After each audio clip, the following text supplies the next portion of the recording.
Hey guys, welcome back to a brand new Ninjago video here on the channel. My name is TannerFishies. In today's video, we are going to be discussing Tommy Andreasen, the co-creator of the entire Ninjago franchise, and his final statements about Ninjago since he's going to be leaving the franchise starting in 2023. For those that don't know, yes, Tommy Andreasen is no longer going to be a part of the main Ninjago franchise as he left following Ninjago crystallized. And I must give a huge thank you to Tommy Andreasen for the entire Ninjago franchise. He truly put in a lot of work over these past several years to give us Ninjago fans something special and memorable. So in today's video, I figured we could go through the entirety of Tommy Andreasen's recent interview with the YouTube channel known as TTV. For those that don't know, yes, that interview recently occurred, and I've already done a whole bunch of videos about what was said during that interview. However, thanks to the YouTuber known as Duckbricks, huge shout out to you, the entire interview has been recorded and summarized for our viewing pleasure. So for today's video, we are going to be discussing the entirety of Tommy Andreasen's final interview, just going through it beat by beat, again using the notes made by Duckbricks, and talk about it very briefly as one final summary, as one final thank you to Tommy Andreasen for making Ninjago as great as it was. Or I should say is, because Ninjago is not done yet.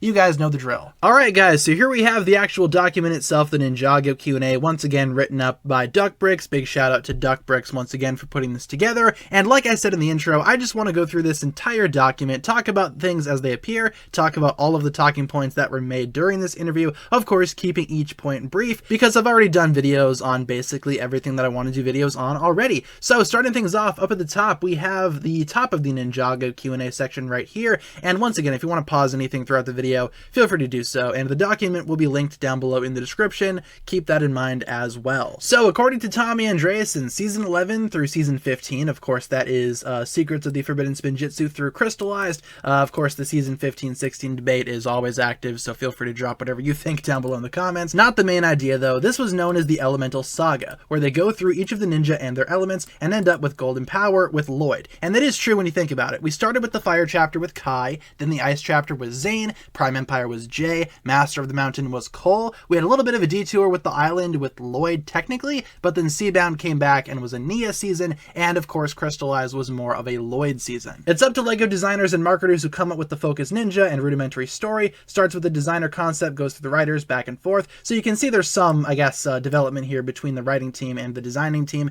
They are actively working together to make these sets and the show a reality, and of course they make them exist simultaneously. There is sometimes a struggle, sometimes things are not exactly perfectly aligned. Biggest example, season 13 with Geckles and the Months being villains in the sets. Yeah, that's true. Sets are a double-edged sword, provide kids toys to play with early. It would be nice to hold back things show-wise. As time goes on, there's a bigger burden on storytelling, more restrictions. Kids don't care about spoilers. Talking about very briefly how the sets oftentimes will come out and be leaked before the show even gets revealed in any way. Of course, discussing spoilers as well. That's important to note. Everything discussed by Tommy Andreasen is not official canon. He doesn't have the authority to do that. The show and the canon books give you the truth. He will give a ton of answers, but they should not be considered canon. They should be considered could be canon.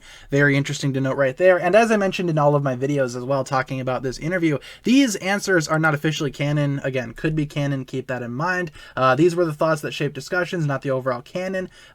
Ideas of Wu Garmadon's aging, who their parents are. We talked about those already. Tommy will still be working at LEGO despite leaving Ninjago. Two reasons he's leaving. He's working on a rather big project, a new show for LEGO in development for years now. That's interesting. I wonder what that's going to be about. And he wanted a chance for others to lead Ninjago and conclude this era of the story. More projects coming from him and LEGO to be announced very, very soon. I'm curious to see what those new projects are, but we talked about why he's leaving Ninjago already. Again, he wanted to conclude his era of the story, and now he's leaving it open for new people to take over. We've already talked about that as well. Now we jump into all of the stuff regarding Ninjago Crystallized, and there's a lot here to talk about. This entire document is rather long. So for Crystallized, Avenged Stone, Overlord, returning characters, etc. Overall goal of Crystallized was to get to the point where they were back to a healthy status quo. If this is the last time these characters appeared, it would be good. Yeah, a lot of people were kind of disappointed with the ending of Crystallized, saying that it was too happy, too cookie cutter. I understand where those criticisms are coming from. At the same time, though, the intention of the showrunners, the intention of Tommy Andreasen,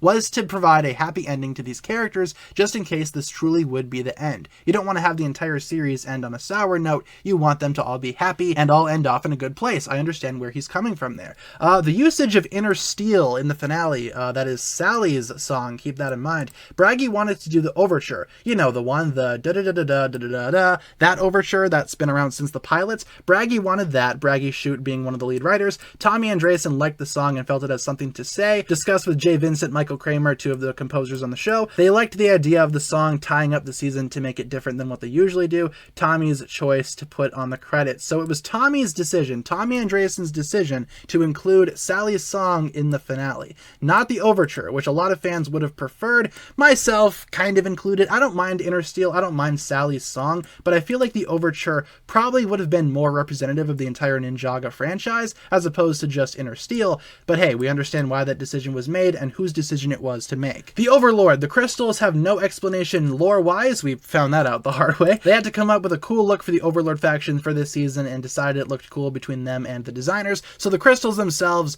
not really anything important, just they looked cool, and that's why they were chosen. Bragi came up with the idea of how to bring Harumi back. However, that does not mean that there can't be a lore reason. Okay, so interesting. So Bragi came up with the decision to bring Harumi back via the crystals, but there's really no explanation as to where these crystals came from. However, that doesn't mean that there can't be. There totally could be. I'm curious to see if that ever gets explained or if these crystals are ever utilized in future seasons. This whole next paragraph is basically explaining the theory of Tommy Andreassen's, where the Overlord is truly the Oni side of the first Spinjitzu Master and not this type of dark presence that's been in Ninjago the whole time. Again, if this theory is true, again, this is just a theory by Tommy Andreasen, but if it's true, that would mean that the entire final battle that we knew was just one giant lie. I already did a video about this as well, so if you want to pause and read through, you are totally welcome to. However, I'm not going to spend too much time on this because we already talked about this, the only loose end being the Stone Army, which we discussed in that video that I previously mentioned. So, moving on down the line here, first Spinjitzu Master realized he was too powerful, split his powers into elemental masters, created Wu and Garmadon as the final part of his power, giving up his ultimate power, no mother involved. They were his ultimate creation. We talked about this recently as well. Wu and Garmadon probably did not have a mother, and I'm totally okay with that. Oni warlords come after the first Spinjitzu Master before the split. Very soon after he left the first realm, they tracked him down. Mistake turns on them. We already knew about this from context clues in the Oni trilogy. Questions about the Oni temple. The balance has been messed up with the destruction of the Oni temple. There would likely be consequences, but he could also say that there would be balance and peace as a result. It doesn't really matter at this point. It's up to the 2023 writers. I'm very curious if they're going to be doing anything with the balance in 2023, because if the balance is truly messed up with the destruction of the Oni temple, you'd think that that'd be a pretty significant thing to happen to Ninjago, right? So would they actually go ahead and do something for 2023? Honestly, I hope so. Fingers crossed we see something like that happen at some point soon. 2009 story Bible. Tommy wanted info inside. Hegmans did not want to be restricted by those rules. Makes sense. From a creative standpoint, it would make sense to have rules. From a writing standpoint, it's also kind of restrictive, so I understand where both sides are coming from there. First Spinjitzu Master picked the dragon side, didn't invest himself in the conflict of the first realm too deeply and left, followed by the Oni. Got rid of his Oni side, then Garmadon got bit, became part Oni. Lloyd is a mix of dragon, Oni, and human. All of that we already knew. Ninjago probably loses 30% of kids each year. There's always something new, and every new season has to bring something new for kids to continue staying alive and keep things fresh. So basically, Ninjago loses about 30% of its audience each year. Of course, that is replaced by new audience members that come in during that specific season. That's kind of interesting to think about. I wonder if that's true for like older fans of Ninjago as well. I wonder if there's 30% of adults or older fans that leave the fan base every year. Very curious, very interesting to think about there. The Vengestone buyer subplot is talked about here a bit. When they came up with the idea of Shintaro, it was to put the ninja in a situation where they had their backs against the wall in a mountain of Vengestone. A perfect society driven by people in minds. Idea naturally led to a buyer, and they didn't have any particular idea as to who it was, just a seed planted for the future. They knew they had a four-headed golden dragon. They had to focus on Lloyd. Had to be the Overlord and Garmadon, but Bragi came up with 5 different ideas for the buyer, Harumi being one of them. We talked about this as well, and the fact that they literally went through pretty much every other Ninjago villain out there before finally settling on Harumi being the Vengestone buyer. Literally every other Ninjago villain was chosen at some point for this role, but Harumi was chosen. One idea that Tommy had, Pythor has always been there, just invisible, took that idea, used it on Harumi instead. We talked about this as well in the whole Vengestone buyer was not originally Harumi video. Check that out if you haven't seen it just yet. Designers said that Nia had to come back. The original pitch was that Nia was out to sea but forgot who she was, became this force with nature, generating a great vortex in the middle of the ocean that drew Ninjago and the Dark Island back together. 2 temples bringing together dark matter coming from the Dark Island to Ninjago, but they wanted to give the ninja the agency to bring herself back. Perhaps a bad guy was just gathering Vengestone to dump it into the sea to mess with Nia's mind. That was one idea. They knew some toys already, had to fit some logic into it. Crystallized is the structure of Return of the Jedi. It's been a hot minute since I've seen Return of the Jedi. I'm not a huge Star Wars fan, but I have seen all the movies. But in terms of Nia originally coming back later or not coming back at all, yeah, pretty much everything was considered with Nia. Ultimately, a lot of people were not happy with the decision that was made regarding Nia and her comeback, and I feel like for a lot of people, some of these original ideas would have been more beneficial, dare I say. At the end of the day, I'm not really sure what would have worked regarding Nia and her comeback, but I'm sure the comment section will be full of alternate ideas that are a lot better than what we actually ended up getting. Alright, now we have an entire section dedicated to Harumi. How does Tommy Andreasen see the character of Harumi and where she ended up? By interacting with fans over the years, they've been very aware of how polarizing Harumi is. Some love her, some don't. That's pretty much an understatement. It's very, very civil war when it comes to whether or not people like Harumi. Online, Tommy has been adamant that she's dead. Braggy came up with the idea of that when she was still alive. Harumi died and was brought back by the Overlord who had this power. It's fantasy, don't question it. That's pretty accurate. That could be applicable to anything across all of Ninjago. They were all going back and forth with this. Final conclusion was that they should leave it up for the people to decide, similar to the ninja's ages. Is she redeemed? Is she not redeemed? Her actions do not redeem her from what she did in Tommy Andreasen's mind, same as they did with Ronan at the end of Seabound. They're next to the commissioner. See, this is very intentional, and this is something that I already talked about in previous videos, but Harumi's redemption, it's up to fan interpretation. According to Tommy Andreasen, though, Harumi should not be redeemed for her actions, and like Ronan at the end of Seabound, they had her next to the police commissioner. That was an intentional choice. Audiences can read the character that they love or hate depending on how they choose. Again, Ninjago fans are very good at doing that. In this case, Tommy felt like it was more important to leave it up to the individual. Tommy's point of view is that Harumi isn't easily redeemable. In the book, she meets Garmadon for the first time as he is pardoned by the Emperor. Tommy does not believe that would ever happen for Harumi. She has done worse things. So according to Tommy Andreasen, Harumi should not be redeemed, but Garmadon can be. That is something that I've been talking about for a long time regarding Harumi's redemption. I always thought, how come Harumi can be redeemed, but Garmadon can't? I feel like Garmadon and Harumi are still relatively the same in terms of how bad they are. At the end of the day, they're both still villains, right? Which villain is the worst villain? Should one be redeemed? Should one not be redeemed? I think it's either an all or nothing situation, but again, that's just my opinion. What happened to the generals? Of course, the crystallized generals. Tommy was surprised that people asked. To him, it's fairly obvious. They are incapacitated, hugely outnumbered. They clearly went to jail / were imprisoned in Criterium. Mr. F's fate is up to interpretation. And speaking of Mr. F, we do have some notes regarding Mr. F right here that I want to look at. Not every character they bring in has a backstory. He was a robot that Harumi had, and now there's a new version. I like that. Not every character needs some type of complex backstory. Sometimes they can just be a random robot that doesn't really come from anywhere or anyone, and Mr. F is one of those examples. Remade from parts or another iteration of the same blueprint, it doesn't really matter. They come up with stories once in a while and it doesn't make sense on screen. Original idea was that Jay went back to hang out with Echo Zane and inspires Echo Zane to become a ninja and be a hero. And of course there's a small tidbit here about, building birdhouses. Would totally recommend checking that out. Character endings. Oh boy, here we go. All right, here's where things really get real.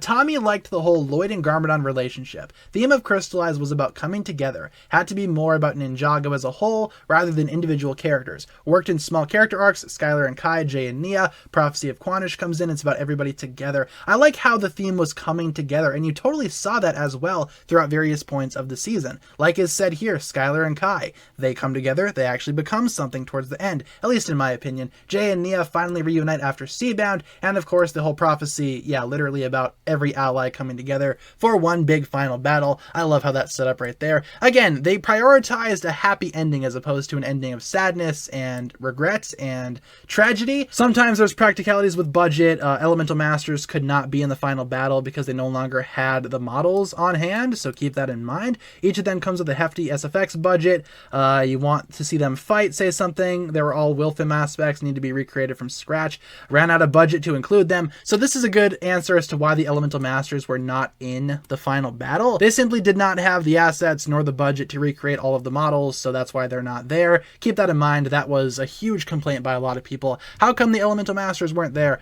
This is why. It's just behind the scenes stuff. No story reason, just random behind the scenes stuff that really didn't allow for them to return. So another thing to keep in mind right there. Tommy's 2 things to change about Crystallized. All right, here we go. 2 changes that he wishes he could have made. He's always wanted to do a Zane PTSD story about the Ice Emperor. He hopes it'll happen one day, but they're making a kid's show. They had to do a goofy version of it. I don't really agree with that notion that just because it's a kid's show, they had to do something goofy with it. I mean, we've seen Ninjago get dark and tragic before. Why couldn't they do that with the Ice Emperor? Who's really to say there? We'll never force a writer to do something they don't want to do. General consensus in the writer's room was that more fun was needed, hence why it didn't happen. Yeah, so that's why the whole Return of the Ice Emperor episode wasn't really the Return of the Ice Emperor. I'm not a huge fan of that decision. I would have changed that as well. And Tommy loved the thing about Garmadon pushing Lloyd into an Oni thing. He wanted Lloyd to beat the Overlord for a minute and a half until seeing his reflection, but they had to balance their chips between either putting more emphasis on the dragon or the Oni form. They came up with a master plan to chop up bits at a time. There's very few instances they can go back and cut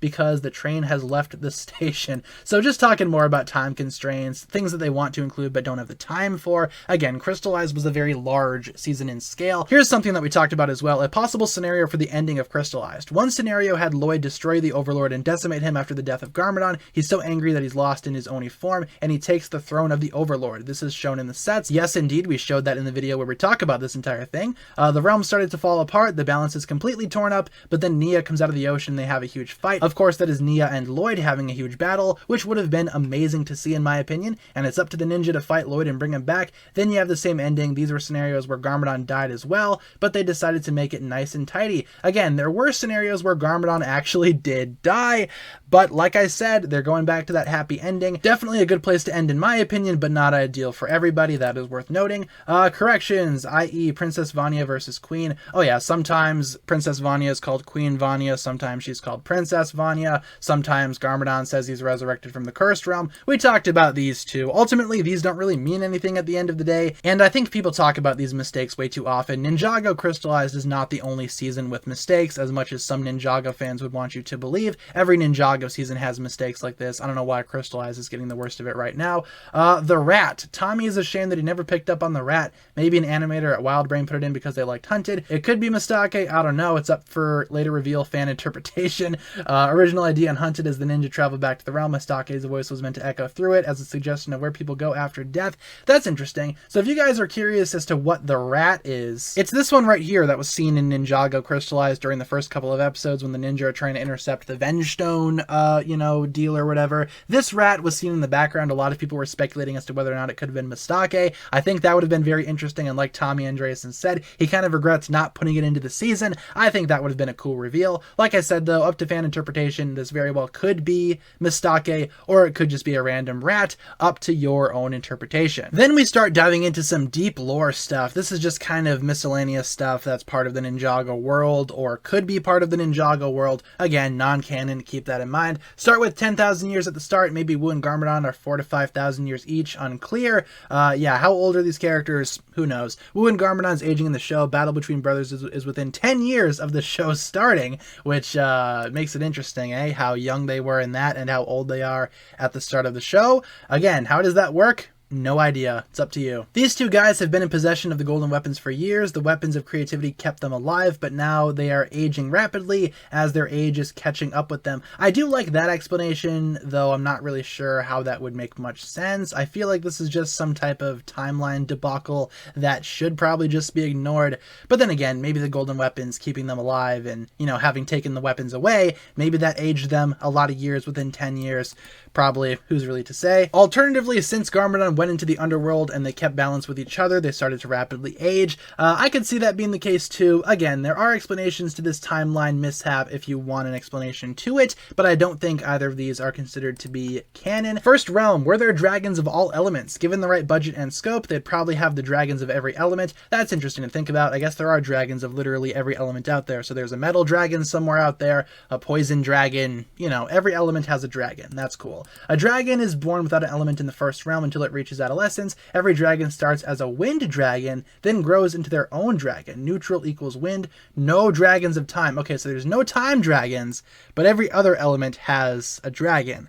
That's interesting to think about. I wonder why time dragons don't exist. That's curious. I also find it interesting that every dragon starts as a wind dragon. That is definitely worth mentioning as well. What happened to the 3 Oni generals, and why did we only see the Omega? 2 out of the 3 were destroyed by Mistake, and she was the 3rd that set up a base in Primeval Zai, erecting the temple. The hunt goes from there. Mistake encountered the first Spinjitzu Master, doesn't kill him, is talked into switching sides. She kills the others, their masks remain. Only the Mask of Vengeance remains.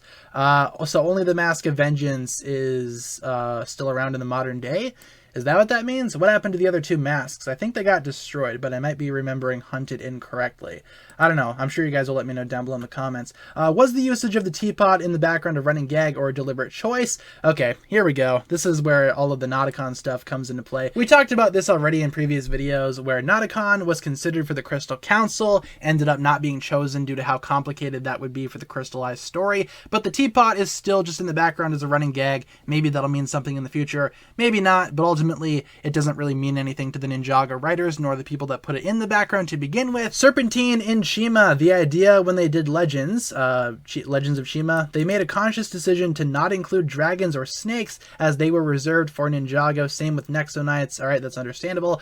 Tommy liked the idea that the first Spinjitzu Master had gone to Shima to populate Ninjago in some way. Maybe there's a Shima story where the snakes were becoming a problem. They were exiled or brought out from that world and sent to Ninjago.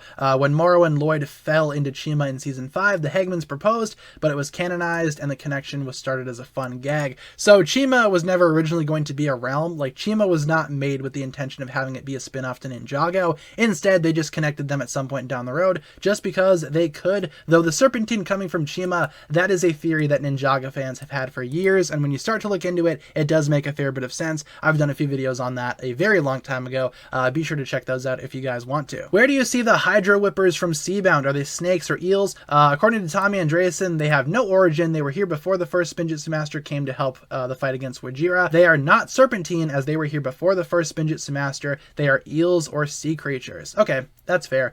So the Hydro Whippers, the snakes from Seabound, are not snakes, they are eels, and they are not serpentine. Here we have some stuff about the Time Twins, basically saying that at any point in time, the Time Twins could return, but they played with the idea in Golden Legend, where you see the Iron Doom in the background as the warrior walks towards the dragon. Maybe that's the result of the timeline getting destroyed because of what happened there. It's sometimes fun to ask questions and not give answers. So Time Twins stuff, along with Nauticon, the Time Twins are definitely one of the most requested villains to return to Ninjago, but according to Tommy Andreasen, they could return at any time, but it's not entirely clear whether or not they will return, and sometimes, like Tommy Andreasen said here, it's fun to just ask questions and not give answers. I agree, it's always fun to leave things open to speculation. That just gives us more stuff to talk about as Ninjago fans. In the final episode of Hands of Time, you would actually have Wu in the past approach his younger self and tell him that nobody must ever know what happened here. Make all of the elemental masters forget these events, but maybe one master didn't drink it. There's a story idea there. So potions that make you forget things, that's very interesting as well. According to this, in one episode of Hands of Time, they were gonna forget all of it. That is very interesting to think about there. Samurai X from Season 7 was Wu from the future. He traveled back in time to help the ninja, and he was there the entire time. We talked about this as well, an alternate idea for Samurai X in Hands of Time. That ultimately ended up being Pixel and not Wu from the future. I'm sure that is the best decision for everybody. I'm not really sure if anybody would have preferred Samurai X to be Master Wu. I think a lot of us would have preferred for it to be Pixel, and it was. Here's a paragraph talking about the idea of Jay's biological mother being explored in Prime Empire, but that never ultimately came to fruition. The idea was for there to be a flashback sequence where Jay's mother would be chased by somebody or something. She would drop Jay off at the junkyard. You guys know how it goes. We did a video about this as well. And ultimately, Jay's mother would have been a bigger part of Prime Empire, or even just a part of Prime Empire in general. But ultimately, that idea, again, never came to fruition. They decided to make it more of a video game season and also have Master of the Mountain focus on parents instead. Are there any realms that you had concepts of but they never did? The Realm of Shadows, that's interesting. Is that a realm? I don't know. Could be canon. One of those could be canon things. In Way of the Departed, there is stuff that mentions Lar being a faker. Stuff comes out of things. Yeah, Lar being the fake master of water. In case you guys don't know the story about Lar, be sure to look into that. It's actually pretty funny and pretty interesting. This next paragraph talks about realm hopping and the interconnectivity between the realms. For example, if somebody dies in Chima, do they go to the Departed realm? Long story short, Tommy Andreasen is not really sure, and ultimately at the end of the day, there's nothing really that suggests that these realms are that connected, only very loosely through various portals and backdoors. Here we have some extra stuff here. A lot of these we already talked about as well. The ninjas' ages are very much up to interpretation. They don't have set ages. We already talked about that at many points throughout this channel's history. How did Klaus learn magic? Is he the only dark magic user? Where did the book come from? Long story short, it's one of those things that is not covered by backstory, and maybe they could do something in the future. Who's to say? What happened to the mailman? The sad thing is that he means more to the viewer than he does to Tommy. They kind of forgot about him. Oh man, the mailman is a forgotten character. Dude, the mailman is epic. He deserves to be remembered. Always, forever. Tommy provided a list when they did the dragon form in prioritized order. He didn't demand anything, but asked them to do as much as they could. He didn't want clutch powers to be a part of it, anything but him. Thank goodness, no more clutch powers. I'm open to that idea. What are Kai, Jay, and Cole's greatest fears? As you guys know, we saw the other three ninjas' greatest fears in season 11. Whether she wanted to or not, Lily put a big burden on Cole with her final words. Cole would be afraid of not living up to that legacy. Jay's biggest fear would be losing Nia. That makes sense. Kai's biggest fear would be not being liked or included, or anything related to his family. All of those make sense for their individual characters. That makes sense to me. Tommy may still be working together with Vincent on a new Lego show. Ooh, Vincent Tong or Jay Vincent? One of the Vincents. Or Sam Vincent. There's a lot of Vincents that work on Ninjago. Which Vincent is it? I don't know. Who's to say? What is the deal with the possession reflections? Tommy had one really good idea that he wants to be canonized, so he's keeping it for himself. I wonder what idea that is. That very much intrigues me. What could that idea be? Ooh, speculation is open in the comments. Feel free to let me know what you think. The Ice Emperor. Tommy really wanted to do that story. He left behind a few ideas, hopes that somebody will pick them up. Again, the Zane PTSD spinoff or the Echo Zane spinoff. Either of those could tie into each other or be their own separate things. I think those two things should happen at some point in time. That would be awesome in my opinion. And of course, the Garmadon comic. They didn't know where they would go in Crystallized. The Garmadon comic is still canon. They just didn't really know what Crystallized would look like during the development of that comic. So it doesn't really line up very smoothly, but it still connects regardless. Here we have some ideas for alternate concepts. I'm not really going to spend too much time on this. You guys can pause and read through these if you want. I will say though, Tommy Andreasen absolutely did not want to do Prime Empire. It was not one of his favorite concepts, but he eventually came to like it. That's interesting. He did not want to do Prime Empire the way that Prime Empire was done. No video game stuff, but eventually he caved. I wonder what made him cave. That's interesting. How was the shift from 22 to 11, the 22-minute episodes to the 11-minute episodes? You guys get it. Not something that anyone really wanted to do. It was not a creative decision. It was an external network decision to reinvent the show. At the time, major input was that shorter format was taking off, with comedy shows in particular. That's why most of them were reluctant to the idea once the decision was made. So yeah, I mean, 22 minutes to 11 minutes, a lot of Ninjago fans did not like that transition. Turns out a lot of the people that work on the show also did not like that transition. Very interesting to think about there. Why was Day of the Departed different in Chinese? Yeah, for those that don't know, there's an alternate Chinese version of Day of the Departed out there. The audio more or less lines up with the original. The plot is still the same. There's just minor differences here and there, especially in terms of animation and how the actual special looks. Long story short, the answer is cultural reasons. That makes sense. Not everything is going to fly in certain cultures or in certain countries. Everybody should pretty much be aware of that. What would Tommy Andreasen change? He's most personally annoyed with continuity errors, uniform changing, shoulder plate missing, etc. Errors show up in different processes of working on it. When you're focused on the image versus sound, things change in terms of a story. He's pretty happy with what they got. Yeah, some of the minor errors don't really bother me too much. I know some other Ninjago fans are very angry when it comes to mistakes and continuity errors or whatever, but in terms of a story, I'm glad that Tommy Andreasen is pretty happy with what he actually developed here. In terms of how Tommy Andreasen works, he works with production companies in Canada, India, writers in the US, designers in Denmark, a lot of different people, a lot of different countries to deal with as well. Can't imagine what that's like. There are a lot of fully fleshed stories just sitting in a drawer somewhere. An idea never really dies, so you have to be careful with sharing an idea as it can be reborn into a different format, like Pythor being present in past Ninjago seasons being swapped for Harumi. That's a good example, so I can see why Tommy Andreasen is kind of reserved when it comes to answering questions, especially about Ninjago, because you never really know if one of those scrapped concepts will come back one day under a different format. Has there ever been anything mandated by LEGO that he didn't want to include? According to Tommy Andreasen, yes, all the time. Tommy understands the value of putting a toy in the show the relevant way. For instance, they had very little time fitting Vanya's dragon Chompy into the story, so in the story they made it her dragon. The product is Wu's dragon on its back, so how did that make it into a scenario in the show? Firestone Mech is another example. They really had to stretch it to cover it with lava to make it reflect the set better. Yeah, sometimes it doesn't really line up perfectly between the designers and the showrunners. I can tell that sometimes there's some conflict there. I guess that's just part of the job. That's just part of the workday, I suppose. And the document ends with some personal notes by Tommy Andreasen, talking about personal things that happened with him and Ninjago, just his own personal feelings about the entire series. Let's read through those really quick. Is there any moment that can be pinpointed as Ninjago's peak? Alternatively, when Ninjago was at its lowest point, and do you think they did a good job of recovering?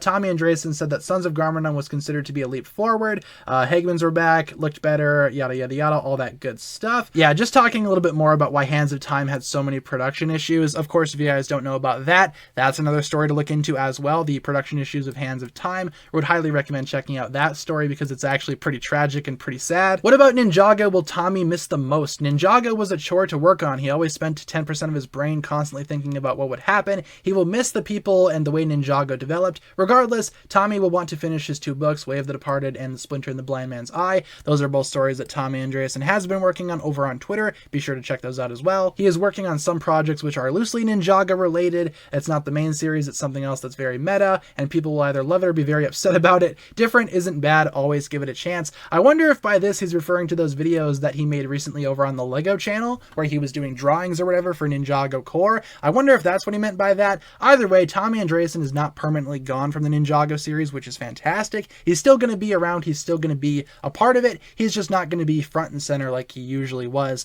throughout the past several many years. And there we go, we made it through the entire interview once again. Huge shout out to Duckbricks for putting this document together. I will be leaving a link to it down below in the description, so if you guys want to read through it for yourself, feel free to do so. And be sure to leave a comment down below discussing what you think about this entire interview and what was your favorite thing that was talked about. I'm going to go ahead and call it quits there. My voice is kind of sore, not sure if you guys can tell, but I've been talking for quite some time. Hopefully you enjoyed today's super long video, and if you made it all the way to the end, let me know down below in the comments that you made it all the way to the end. Thank you all very much for watching today's video. If you guys enjoyed this one, feel free to like and subscribe, do all that fun stuff, and I'll talk to you guys again really soon. Peace.